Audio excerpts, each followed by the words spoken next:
So my name is Kamila, as you have heard, and I'm working for Efficient Energy, a German company, with developed a chiller with water as refrigerant. This magical refrigerant R718 is the name of it.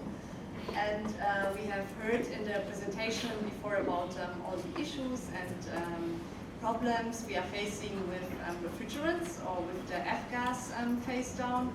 And I'm glad to say that we have already a solution for that. Is that better? Thank you. We did not talk so much about natural refrigerants for cooling in data centers. And yeah, when we talk about natural refrigerants, we often think ammonia or CO2 or propane, but we don't very often talk about water, and that's a shame because it's actually the most natural and the most safe and also the cleanest refrigerant. So yeah, I'm here tonight to show you a solution, how this can be done. And would also like to thank Ashray for the opportunity to speak here. And I think it's always good to go a little bit back in time in the history. So this is the Fifth Avenue in New York City. Like obviously it was very cold there, and there's many horses, but there's only one car. And then the same street in the Fifth Avenue in New York City, only 13 years later, so not so much. It looked like this. So there's not so much snow anymore, and there's very many cars, but there's only one horse. So this development with many more cars and also industrialization and obviously also airplane traffic has led to an increase in CO2 emissions. And I am sure you have seen many graphs like this or similar like this that talk about the global warming or about the impact of the CO2 emission on the climate. So in this case, you can see here an increase from 1850 to 2020 of 1.1%. And this doesn't sound so much, but when you look on the impacts, like we have already now like floods and hurricanes and also storms. I came yesterday from Germany. There was the Chiara storm on for 3 days, and it did help me to come to Greece because we had so much tailwind that I landed 1 hour earlier than anticipated, but it did also create a lot of damage. So for 3 days the trains were not going and many trees fell down and were on the street, there were accidents. So all this is linked with global warming as well. And so we did also hear about the F-gas phase down in the presentation before. So the EU has decided to do something when it comes to refrigerants about global warming, because they also, when there's leakage, they do also contribute to the CO2 emissions. And I'm not going to go very much into detail here because I think you do know about the F-gas phase down. Just quickly to say, we're somewhere here now from 2018 going down to the next reduction step, so going from 63 to 45 from 2021. And then you can see these refrigerants, like we heard in the presentation before already, like they're already over the limit. The way it works is that suppliers get a quota, and so they can, the average GWP being brought into the European market has to go down to this 2,232. So if the suppliers produce a lot of these refrigerants, they can do less of these refrigerants that are more being installed in the units now. But you can also see here that these refrigerants, they are also only an interim solution, because by year, by 2027, the GWP has to be at 600 and 2030 at 400. So if you want, if you're planning a new installation, or as a customer, if you're buying a new refrigeration installation today, then you would want that it works a little bit longer than 10 years, or not even 10 years. So you have to really think about different refrigerants, or ideally about natural refrigerants.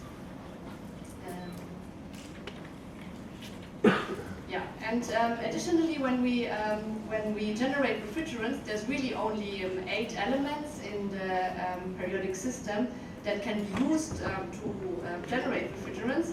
So that means every new refrigerant that comes on the market now is just a different mixture. So you take a little bit more of this, but a little bit less of this, and the percentage is different. It's a different blend.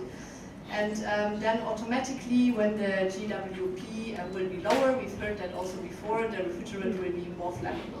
And when you go in the other direction, it's going to get more toxic. So this periodic system, obviously nobody can change it. So this will always be the situation where we will find ourselves in.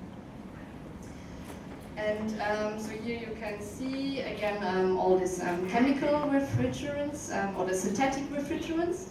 And then from 2030, we will only have these left. And we have also heard about the 1234. The YF is a lot in cars, and the ZE is used for refrigeration installations. Apart from the flammability, there's also another small problem with it.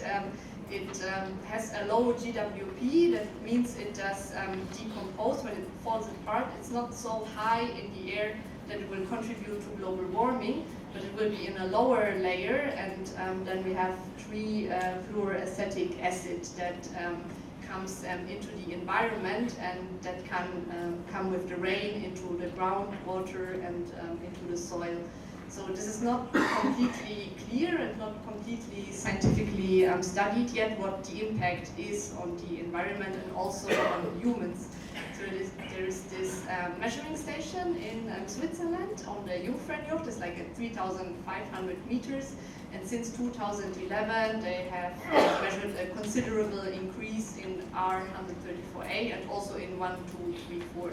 So this is at 3,500 meters, and it does sound a little bit scary because it means at the end we're also breathing it as humans, and we don't completely know what does it mean for us. So apart from that, we have also the natural refrigerants here. Of course, propane is a good refrigerant, a good natural refrigerant, but you have to be careful with the filling quantities. Otherwise, you have an issue with explosivity, and you have to make different have different measurements, safety measurements also. CO2 has quite high pressures, and ammonia is obviously also.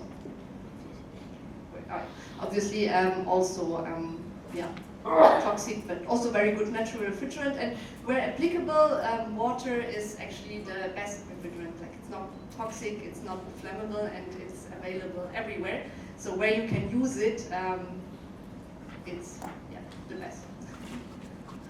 I'm not going to read this all out to you. It's just some information when I'm looking for a good refrigerant, what properties should it have, and of course it should be chemically stable, and it should not be flammable, and it should not be toxic, and actually water has got all these properties.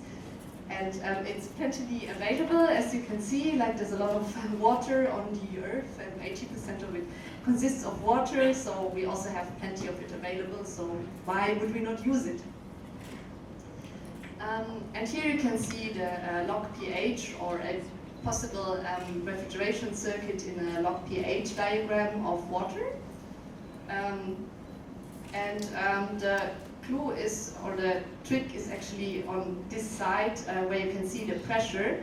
So the trick is to make the circuit happening under vacuum. So we don't have a high pressure system in this case, but we have a low pressure system. And this is something which is very different from what we all used to. When we think about refrigeration, we always think in high pressure systems and in safety valves and in gas warning devices and leakages. And here it's just like a switch, it just works the other way around. So we're not concerned about like actually refrigerant going out, we're more concerned about air coming in because we want to keep the vacuum alive. So it's just a very different but very easy and simple technology actually. So you can see this here in the vapor pressure curve at 1013 millibar. When you just boil water here to cook tea or coffee, then it will evaporate at 100 degrees. And when you reduce the pressure, so when you go to the Swiss Jungfernjoch or maybe to the Himalaya, it will evaporate earlier, so it will evaporate at 95 maybe or 98 degrees. And when you go further down here, then eventually it will evaporate at 20 degrees, for example. And that's what can be used to actually use water as a refrigerant, or to cool with water as a refrigerant. And you can see a little bit here also where actually the optimum chilled water temperature sits. So when you go a lot further to the left here, so obviously you cannot go in minus, otherwise the water will freeze. But if you go a lot further to the left and you want to do like maybe 6 degrees or 7 or 8, there's not a lot of mass left, so that it's just get very, very tight and small here. So you will just get like a very, very small cooling capacity, maybe 3, 4, 5 kilowatts, and from a price-performance ratio that doesn't make any sense anymore. So the optimum temperatures, chilled water outlet temperatures, is somewhere between 16 and 22.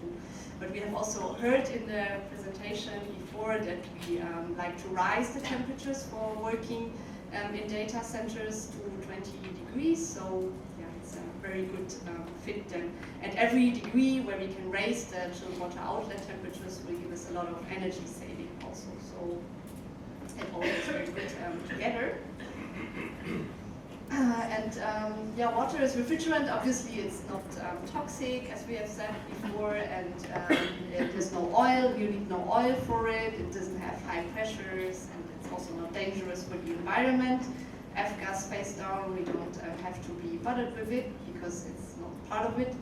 And also the DIN EN 378 does not apply because it's not a high pressure system and it's not a synthetic refrigerant, so you are not obliged to do any leakage checks or anything like that.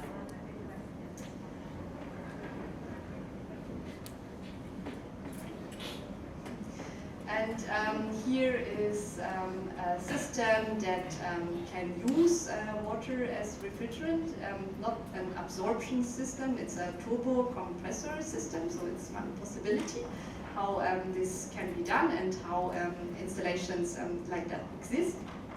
Many actually, also for cooling in data centers. And so you can see here, this is a closed circuit, yeah, so here inside we have the vacuum. So we have plate heat exchangers here because on this side we have the pressure system, so we don't have the vacuum, and here inside is the vacuum circuit. And then I will just explain it shortly. If you want to know more about it or in detail, then we are of course outside also at the stand and can explain that a little bit more in detail, but just shortly. The water from the system or from the, let's say from the crack, so from the data center, comes in here in the inlet, and then it goes into this basin, into the evaporator basin. And from there, there's drip eliminators, so that the compressor here doesn't get any water. And then there's only 1 to 2% that gets evaporated. So this is like as much as in a shot glass, but in vapor it will expand and it will be more. And this is going to be compressed by this compressor here, and by chance I have found it outside and brought it. That looks like this. This is the original size for 30 kilowatts. And this turns at 90,000 RPM per minute, so not 90,000 at full load, and compresses the vapor. So it starts somewhere around 40,000 and it goes up to 90,000. There's also many patents on that, so it's yeah, very unique. I can give this to you if you want to.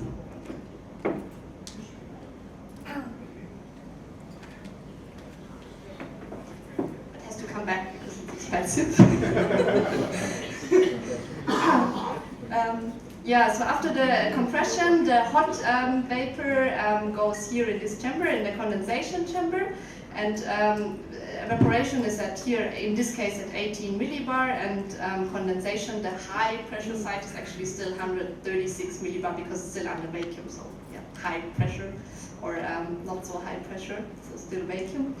And the cooling water comes from this side and goes through here, through this, it's like a shower, it's like a rain shower, and that mixes with the hot vapor then and goes back to the dry cooler and gets cooled down there. So it's a water-cooled system. It will still need a dry cooler, and it has also an integrated free cooling function. We have heard about the advantages of free cooling. So the system will decide itself when is the best time to go into free cooling, and obviously the higher you are of the chilled water outlet temperatures, the earlier you can also use the free cooling. So for example, even in summer or in spring, you can use the free cooling at night, and it will give you a lot of energy efficiency benefits. So yeah, I got some application examples also where a system like this has been installed. One of it is in Bremen in Germany. That's like for the biggest German milk production actually. So for their data center, there's a unit like that with a constant cooling capacity of 25 kilowatts and 25 degrees in the cold aisle, and a dry cooler also for recooling. And then you can see here how this temperature distribution is in Bremen. It's unfortunately not as warm as in Greece, so you will hardly ever have more than 30 degrees. So most time it would be somewhere around, here, 0 and 20. This is the cooling capacity here, and this is the power consumption of the system. So in most times you will have COP or EER around 22, which is obviously very high. So that's the average EER in day and night and over time, because in this kind of temperature distribution, you can just do a lot of free cooling, like very much free cooling. So the compressor will hardly ever run, and you will just have the energy input from the dry cooler, which is not a lot. And only in this very warm temp in the 32 degrees, so that's maybe the 2 or 3 hours in the year where the COP will be, or the ER will be very low then. And that's another graph where you can see here in the winter time, obviously very high ER, and then going down in the summertime, but still somewhere around 10. Because in the night you can still use the free cooling, so you will still have a mixed ER, which will still sit somewhere around 10, and then goes up in the winter time again. That's another example in the south of Germany with a cooling capacity of 35 kilowatts in this case, and chilled water 19 degrees. And that has a very similar graph. So that's real-time data. So that's data from the installation, drawn from the installation, so a real running installation. And here, you have a similar situation. Also in the winter, very high ERs, and in the summer, still somewhere around 10. And for this considered period, so day and night, and winter and summer, it will be around 21. And that's another one that's also in the south of Germany. Is the German Aeronautics and Aerospace Center. You can see all these satellites here. And in this case, the chiller is in a container, so it's like for an outdoor installation, so it can be installed outdoors. And here you can see the dry cooler next to it, and this cools, that's the container plus the dry cooler, and it cools this data center. It's like a containerized data center in this case, with 60 degrees in this case, and an adiabatic cooler. And the last one here is British Telecom, a cube data center. They call a cube data center is like a data center within a data center, so an in-house area where a customer has special demands like high density racks, for example, and needs special conditions, and has it in an in-house area, and has chosen to use this system for that. So cooling water is here through a central cooling water system, and the chilled water is even a little bit lower here at 40 degrees, and with a cold aisle temperature of 20 degrees. And the good thing about this is you often have a very low temperature, a very low IT load, in the data centers in the beginning. and then it slowly starts to increase. So you often, when you have conventional chillers, you might often struggle with the very low load because they will go on and off. And in this case, it's just a compound of 3 or 4 of 30 or 40 kilowatt chillers with redundancy, so with an N+1 solution. And then when the IT load rises, you can just add another chiller and add another chiller. So it's a very flexible system. And there was a master-slave control also integrated, so the chillers could communicate with each other. And the same system, British Telecom got that twice in Hamburg and one time in Berlin. Working also since like, I think 5 years, more than 5 years already. Yeah, so the key advantages of using water for data centers, water in data centers for cooling, is obviously that you get unlimited availability and very low cost of the refrigerant, and no restrictions, like you don't need any gas warning devices, and also there's no specialized refrigeration technician necessary, so it's good if he's familiar with hydraulics because there's still a recooler and chilled water and cooling water pumps involved, but he does not need the license. He doesn't need to be a licensed refrigeration technician because he's not technically working with a refrigerant. And then, of course, no regular leakage checks. So a maintenance check once per year is recommended. So the system can be checked and make sure it's all working fine. But there is nothing where that is to be said that it has to be exchanged every so and so often, like filters or something like that. So there's nothing like that. And the low pressure is, of course, good for less hazards and less risk for the operating personnel also. Yeah, so you get very little downtimes and can work with high chilled water outlet temperatures, and when you use the free cooling as much as possible, will give you also very low energy costs as a result of that. And yeah, that was it. Actually, that's me also with this magic machine. If you get any questions, then I am happy to answer them, or then of course later also.